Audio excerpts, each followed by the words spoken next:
What is good, everybody? Welcome to another Gold Standard podcast. I'm Rob Stats Guerrera alongside a very special guest this week as the 49ers are on their bye and we wait to find out who they'll play in the playoffs. I'm so pleased and privileged to be able to talk with Guy Haberman of the Haberman and Middlecoff podcast. What's up, Guy? Good to be back with you, Rob. Good to see you, man. Thank you. Yeah, and I appreciate you wearing Bi-week content. the vest to the show today. You couldn't get on the show without a vest. That's the rule. Oh, is that right?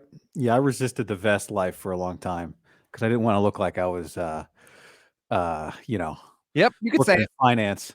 And not that there's anything wrong with working in finance, actually, it turns out. But I didn't want to look like one. I was living in the Bay. I'm living in the Bay Area. I'm living in San Francisco. I didn't want to look like I wasn't wearing like boat shoes, so I wasn't going to complete the look. But I didn't want to look like I belonged down in the financial district. And then I put on a vest for the first time.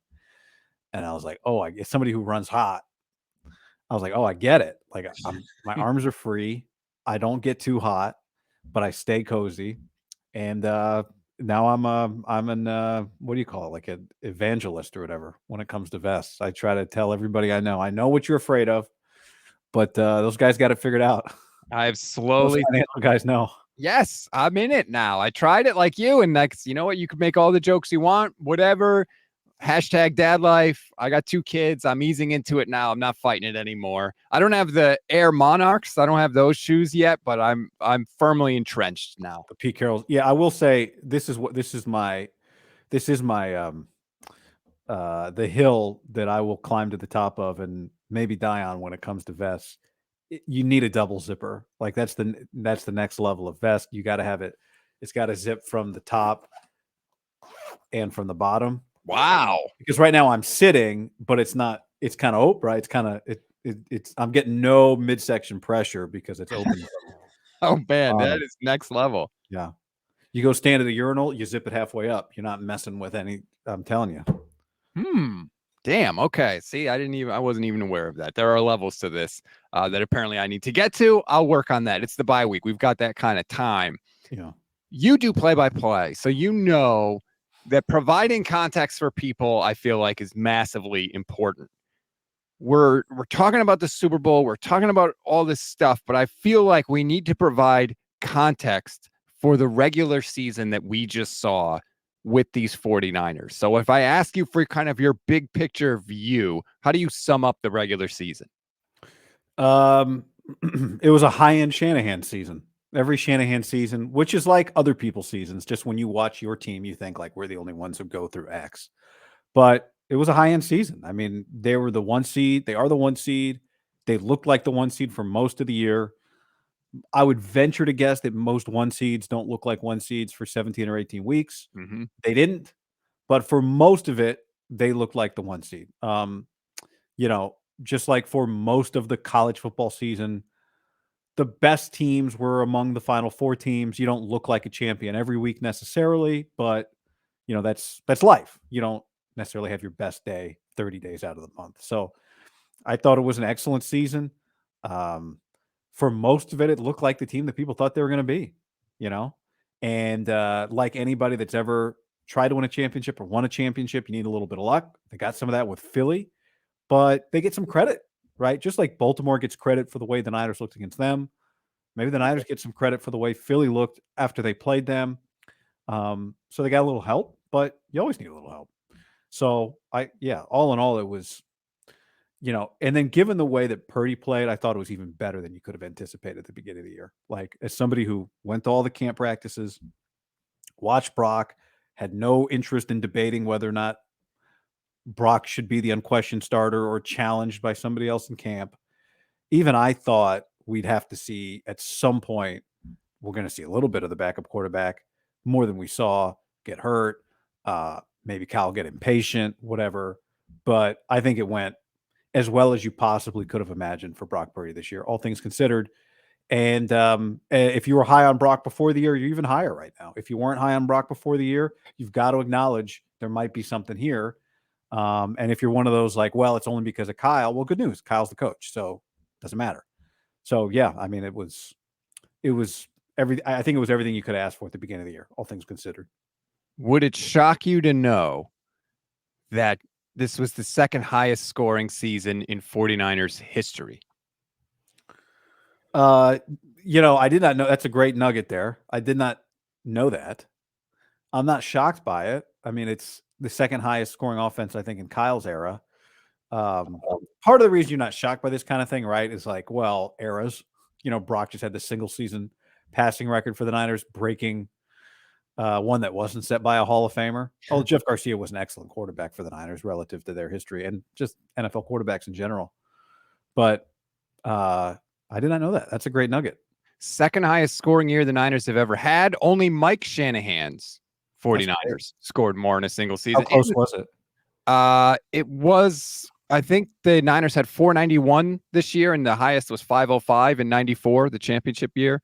And it's the second highest yardage the Niners have ever put up in a single season, second to only the 1998 team. So, like, it wasn't just a really good year. It was, a top 2 year in the history of the franchise offensively, which is stunning to me because of all the stuff you said about Brock Purdy. They have hit the freaking jackpot since he got injured. He got injured in an injury that almost never happens in the NFL. He had a surgery that's younger than Venmo that only 2 quarterbacks have ever had in the NFL. He had no setbacks coming back from injury. Everybody on the 49ers has a setback except for Nick Bosa and Brock Purdy. They're 2 most important people. He didn't miss a game. He's only the second quarterback since 2014 to be available to play every game in the regular season for this franchise. And not only has he played, he hadn't skipped a beat. He's been fantastic and set the 49ers yardage record. It is stunning to me how many 7s have come up for the 49ers this year. Which is why there's so much pressure on them to win the Super Bowl. Yes. It's why I was talking to well, I've had this conversation with a few people, but there's always this debate about like whether we get accused sometimes of nitpicking. And I realize that sometimes I probably come off more negative than I am, or than I intend to, when you kind of dive into throw by throw, game by game, play by play, that type of thing. And I think what I've said is the reason is that this is a team of slim margins, right? The Texans are not a team of slim margins. It's all gravy from here. Right. Even the Eagles, as bad as it is, their margin is bigger right now because it's gotten so bad. Like if they just win a couple of games in the postseason, that's going to feel like if they were to get to the NFC Championship game, let's say Philly, and lose to the Niners, 38-20, you'd be like, that was bad, but boy, they salvaged it. It didn't feel like it felt like it was falling apart, and Sirianni pulled it together. But the Niners are not that losing in the NFC. There's not a scenario you can give me where they lose in the NFC Championship game and you go, hey, great year. Even though when you zoom out and you look at the Football Reference page, like NFC Championship, Super Bowl, NFC Championship, like that's an excellent career. That's an excellent run. That means your franchise, if that's a bad year for your franchise, things are rolling. But that would not be acceptable, quote unquote. Of course it's acceptable, but that would be falling short of what is the real expectation for this team because of how many times they've been close, because of how good the roster is, because of what you said about Brock, because of how small windows are to really win Super Bowls, because of it feels like when you look around the league, you go, okay, who's really rolling? Who's really in the Niners boat right now? Baltimore? Okay. So for all of those reasons, and I think everything you described, there's always going to be injuries. Is Armstead going to be back? Is Jennings? It's a long concussion protocol for Jennings, right? Yeah. All those things. But everyone that's watched this team for a while understands how many things can truly go wrong. And that this is just, in terms of how many things went wrong, like a pretty good NFL season in terms of guys getting beat up. Every time McCaffrey was dinged up, he was fine. Debo, he was fine. Trent was fine. So, everything that we're talking about here is why it feels like I think there's so much pressure on this team to win the championship. And I think they have it for themselves. They believe it. Like they believe if they play the Ravens again, they're going to beat them. That's what they think, right? But they got to do it. But I think there is a fine line between believing that and expecting it to happen. And what I mean by that is there is a part of me that is a little afraid that the Niners are going to say, hey, like sometimes they feel themselves a little bit. Hey, we got the 1 seed. We thought we were the 1 seed. We ended up getting it. Great. Now teams are just going to bow down to us because we're the big bad 49ers. And everybody knows that it's our turn. We're going to get back to the NFC Championship game. I just worry that there's not like the Jerry Rice in the locker room who is saying, hey, Deion Sanders, stop dicking around and getting cars delivered to you when we're at the Super Bowl. Let's go handle our business and kick the Chargers' teeth in. I don't know if there's somebody in this locker room that's going to explicitly say it and hold the other players accountable. Well, I think it's the coach, and it's a good thing he's got such a good relationship with the team. But I think it starts with him. Like, he sets the tone for all these guys, and I think it also helps that they haven't won. Like, I've thought most of this year, this team has looked like a team that hasn't won. And, Philly, I don't know if Philly did or didn't, but the Niners look, I don't, the ideal for any season is to have a team that almost won, hasn't won, has had its heart broken, and now is ready to roll, come back, bounce back. That's why the way Philly's looked, it's not been about that for them. They just lost both their coordinators, and their head coach can't fix their problems. But I do think the fact that this team has not won, ultimately, if they end up in that spot, now you hope you don't end up first possession, don't score, other team scores, now you punt, they score again. Oh my God, it's 14-0. Now we got to flip the switch. But I don't know. I think there's a collective kind of understanding of how rare this opportunity is. I hope you're right, because sometimes it feels like they always have the excuse ready, right? Well, we were the best team, but we didn't win. We should have beaten the Rams, but Jaquaski Tart, dropped that interception. We would have won that game, but he just dropped the interception. We would have beaten the Eagles, but Brock got hurt and we lost all our quarterbacks. I don't know. I hope you're right, because God knows I've been waiting for it. The last time the Niners won a Super Bowl, I was 9 years old. I need it. But and maybe that's just the agita that I have as a fan building up. I hope you're right, because if they come out and they are hungry, then they ain't losing in the NFC. They're just not. Well, they shouldn't. I mean, Tampa, Green Bay, I don't think Jordan Love's beating you at home. Dallas, I think Dallas is somebody who I think is not a championship level team. McCarthy's not going to win a Super Bowl with Dak. That combination is just like, Jerry Jones said this week, look at the track record. Mike's done a fine job. They should hire Jim Harbaugh, but they're not desperate enough. Only desperate teams hire Jim Harbaugh. Only teams with no other options hire Jim. And that's, the Raiders, maybe the Chargers, maybe those two franchises are desperate enough. Michigan was desperate. The Niners were desperate. Stanford was desperate. Cowboys aren't desperate enough. And they play like a team that's not desperate enough. But they can score, and they can play defense. They are. If you don't bring your A game against Dallas, you can't get beat. Yeah. So this is where that applies. That would hurt. That would be terrible. That would be awful. That's as bad as it gets.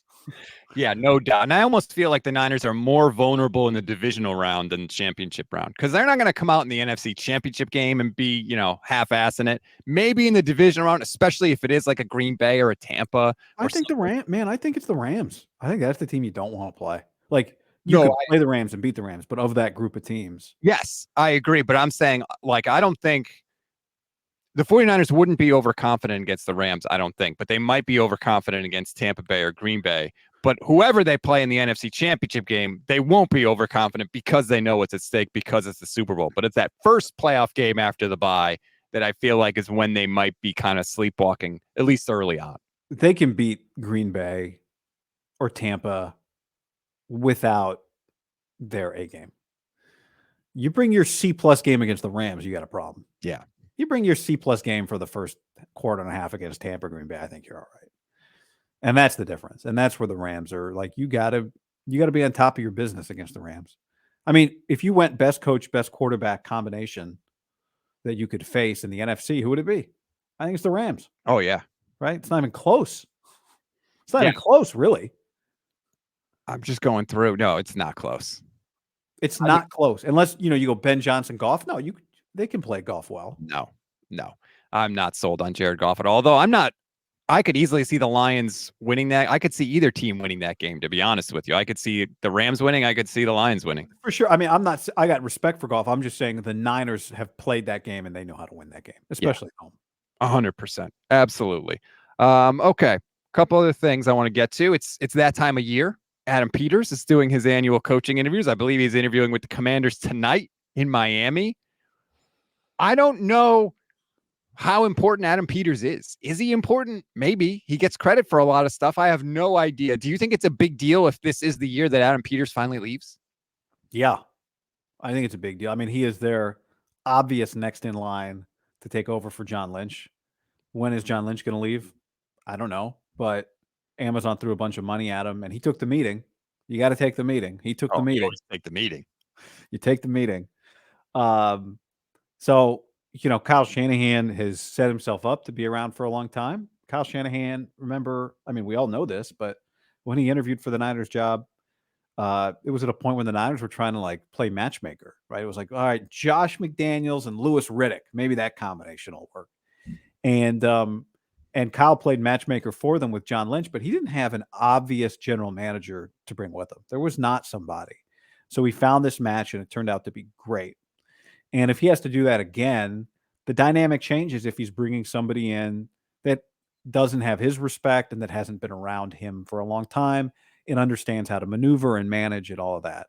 And it would set up a situation to really create an imbalance in power in Kyle Shanahan's favor, which no coach ever hates. But even in that scenario where right now, even he can say, no, this is who we're drafting, this is what we're doing, having a general manager that understands the lay of the land and understands the dynamics and understands how to get what he wants and how to put the right player in front of him is really important. And clearly Adam Peters is among that group of people that can do that for Kyle Shanahan. And so partly it's a contingency for whenever it is, if it happens that John Lynch leaves. And partly it is like all these guys say he's really valuable. They're a really well-run organization. So we have to believe them when they say this guy's really valuable to us. He was valuable to Elway. Now he's valuable to us. We got to believe them when they say it. And you look around and go, well, is it well run? Yes. Okay. So let's trust Adam Peters. Kind of, he has the rep as one of the, is like the player evaluation guy, and they've done a pretty good job of that. So yeah, I think it is a big deal. Now they've lost people and they'll have somebody else if they have to, but they value him. Like we should take that to mean something. That's fair. I also look at it and say, how did Rand Carthon and Martin Mayhew get hired before Adam Peters? If Peters is as valuable as people Adam doesn't want to leave. Yeah, I don't know. Does he not want to leave, or is he pulling his name out of jobs he knows he's not going to get? I think he doesn't want to leave for jobs that aren't the exact right job. I think he has the ability. Not everybody can do that. Kyle was in the position to do that. Adam's making money. Adam's living at home. Wants to be a West Coast guy. All those sorts of things that sound superficial sometimes. But I think he's had enough jobs in front of him that if he wanted them, there'd be something out there. But he also knows, kind of like the Ben Johnson not taking the Panthers job thing. I don't have to if I don't want to. I can hang around here, get elevated, keep making money, be valued, have my opinion matter. I'm not running my own team, but I get to have a pretty impactful say in things. I think he could have left if he truly wanted to just leave. Like, I got to be a GM. I got to go. I mean, the Vrabel job, think about the Rand Carthon job. Who's in charge there? I don't know. Yeah, I mean, Vrabel, the last GM is out in part because he traded A.J. Brown when Vrabel didn't want him gone. And now we'll see what happens with Vrabel. So, I mean, we're seeing that's not the idea. If you could pick and choose anything, that wouldn't have been the situation to step into, I don't think. Washington football team, when Martin Mayhew took that job, I don't know. I think he's had less than. You are choosing your words very carefully right now. No, I've just stopped. I'm saying the same thing over and over again. I just think he's had opportunities that are less than ideal for him, and he can kind of wait around for the ideal. I think Vrabel's going to end up in New England. I think Belichick is out in New England. I think Kraft's going to go grab Vrabel now that Vrabel's been fired by the Titans. We'll see how it all shakes out. And if Rand Carthon gets to just run that organization, hire the next coach, that's a good job. Yeah. Do you think that Lynch is gone if the Niners win the Super Bowl? I don't know the answer to that. I don't think so. Would he win the championship and then go, now I've reached the mountaintop and I can go back, I can go do Amazon? The thing with John is it feels like and he's said this back when he was doing TV, it's the competition that he loves. I don't think it's just about let's accomplish the goal and then we did it. I brought the 49ers back. I'm out. Like, it's the journey, not just the destination for him. And I think if you win a championship and you got this young quarterback, man, not many guys walk away in that spot. I got a young quarterback. I just won a championship. Time to go. I'd be surprised just because, again, like it's the being in the fight every day that he loves. I go to a lot of practices. He's out there. Like, he loves the football of it. And it wasn't that long ago that he did TV and found that it wasn't enough for him. So I'd be surprised. It would surprise me. Interesting. Okay. Well, also, it wouldn't surprise you. I mean, they're offering him a lot of money, but also, is there a spot for him? There was a spot at the time when he took the meeting with Amazon. Do you think would they get rid of Herb Street and bring in John Lynch and just give him that spot? Because right now it doesn't seem like there's anywhere for him to go. Yeah, it gets a little more crowded if Brady arrives, mm-hmm. And Olsen goes to the number 2 Fox crew, or maybe Olsen moves, right? True. Collinsworth, it feels like we've been talking about Chris's culmination at some point, so maybe that's on the way soon. The Thursday night thing seems like at some point it's going to change. I don't, especially Al too. I don't know. McVay's not in the game right now, but he'll be back in the game again. Give it 3 to 5 years, and McVay will be back in that mix, right? But yeah, I mean, there's always a little maneuvering. There can always be a spot, but if you're him, you're not going to be the number 2 guy somewhere. Here's the other thing: he's watched the Amazon games. Would those do it for him? Yeah, I mean the beauty of the Amazon games, the beauty of the Amazon game and the Monday night game is that you're home on the weekend if you value that, especially the Amazon game. Yeah, like you are home on Friday, Saturday, Sunday. You're home, and there's that's something to value for sure. If you got the private jet, if you're Aikman and Buck, like, you're home on Saturdays. Like, that's a lot of things happen on Saturdays, right? So those two I think are pretty attractive for those reasons. But I don't know, man. He just seems to love the fight. Like, Lynch loves the fight, so that's why I'd be a little surprised. He'd already done, if he hadn't done the TV already. That's true. He didn't already know that it wasn't totally fulfilling for him. But he's pretty good at this. I guess, yeah. I never know how much it's gone well. I mean, that's the only way you could evaluate it. It's gone really well. So I will never forget being at the Super Bowl. I was eating dinner with Mike Florio, and the alert goes off on his phone, and he's like, "You're not going to believe this." And I'm like, "What?" He's like, "The 49ers hired a GM." I'm like, "Who is it?" He's like, "John Lynch." I'm like, "Wait a minute, the old Buccaneer safety?" And he's like, "Yeah." I was like, "What?" Partner? Was that a Saturday night?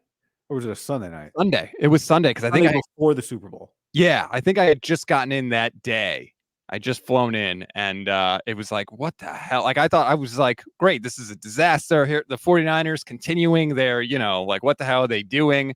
And I couldn't have been more wrong. You couldn't have been. Very weird situation, but hey, it's worked out. Niners, number 1 seed once again, and let's see how it goes. Did you make your official Super Bowl pick? Are you picking the Niners to get back? I did not make an official pick like at the outset of the playoffs. I did say a month or 2 ago I think they're back in the Super Bowl, and that I think they win it. That was the pick. It's not official, but yeah, I mean, I do think if you had to pick, I'd pick them. I'd pick them in a rematch with the Ravens. I don't know if they'll get it. Like, I think Buffalo getting the 2 seed was a big deal. Because now they can win the AFC, and playing Josh Allen would be scary. I think that about any of these teams out of the AFC, and that includes Kansas City, is it's easy right now to focus on Kansas City's shortcomings, and they have plenty. But just imagine what they would look like if they showed up in the Super Bowl, like what those next 3 weeks will have looked like for them, what their defenses would have done, what would they do on the road to the Ravens, or what would they have done to Buffalo, or what they like if you fast forward and they're there, they look and feel like a different team than they feel like to you right now. And so I think any of those teams that come out of the AFC will be pretty battle tested. And their quarterbacks are all just, I don't care if you're better, I might be the better player, and that might be the difference in this game. The Chiefs, to me, I agree with everything you said, but they're not as scary to me as the Chiefs were in 2019.